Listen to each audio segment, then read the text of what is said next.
Halo Sobat Virtual, apa kabar? Hari ini saya akan mengajak Sobat Virtual semua untuk belajar terkait hak dan kewajiban melalui contoh kasus PT Alpen Food Industry, di mana ada banyak kasus keguguran dan ratusan buruh es krim ais menjalankan aksi mogok, serta tuntut shift malam untuk dihapus. Nah teman-teman, kasus ini terjadi pada tahun 2020, di mana terjadi pelanggaran terhadap hak buruh atau pekerja PT Alpen Food Industry, tepatnya di pabrik ais yang berakhir menimbulkan kontroversi dan kerugian bagi banyak pihak yang terkait. Lalu, kasus ini akan menjelaskan tentang hak dan kewajiban yang dilanggar. Pertama yang harus kita ketahui adalah apa sih itu hak dan apa sih itu kewajiban. Hak sederhananya adalah klaim atau kebebasan yang dimiliki seorang individu maupun kelompok. Sedangkan kewajiban adalah tanggung jawab atau tugas yang harus dilakukan seorang individu maupun kelompok yang berkaitan dengan moral, hukum, dan sosial. Adapun pelanggaran hak dan kewajiban yang dilakukan oleh PT Alpen Food Industry ini adalah pelanggaran terhadap hak legal dan kewajiban hukum.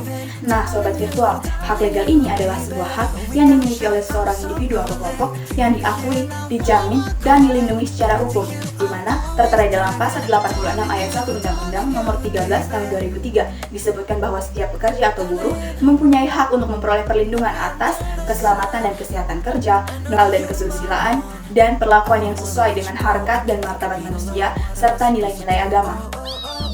Yang pertama ada pemberlakuan shift malam bagi buruh perempuan yang sedang hamil. Ini dapat dianggap sebagai tindakan pelanggaran hak, terutama jika hal ini melanggar aturan kesehatan dan keselamatan kerja serta hak perempuan yang sedang hamil. Yang kedua ada kasus keguguran dan kematian bayi baru lahir. Jumlah kasus keguguran dan kematian bayi baru lahir yang tinggi mencerminkan bahwa ada masalah serius terkait dengan lingkungan kerja dan kesehatan pekerja dalam PT Alpen Food Industry. Ini dapat dianggap sebagai tindakan pelanggaran hak yang terkait dengan hak kesehatan dan hak keselamatan pekerja. Yang ketiga ada pemberangusan serikat pekerja. Jika terbukti bahwa perusahaan melakukan pemberangusan terhadap serikat pekerja, hal ini melanggar hak pekerja untuk bersatu dan membentuk serikat pekerja sesuai dengan undang-undang yang berlaku. Yang keempat ada batasan akses fasilitas kesehatan. Batasan akses pekerja terhadap fasilitas kesehatan, khususnya terkait dengan mendapatkan second opinion dari dokter ataupun klinik lain, dapat dianggap sebagai pelanggaran hak atas layanan kesehatan yang adil dan demokratis. Dan yang terakhir adalah berkaitan dengan pelanggaran kewajiban. Yang pertama ada keamanan kesehatan kerja yang buruk. Jika terdapat hubungan antara kondisi kerja yang buruk dan tingginya angka keguguran serta kematian bayi baru lahir, perusahaan dapat dianggap melanggar kewajiban untuk menyediakan lingkungan kerja yang aman dan sehat.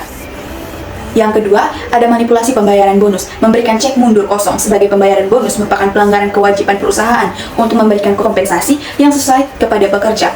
Tindakan ini dapat dianggap tidak etis dan merugikan pekerja.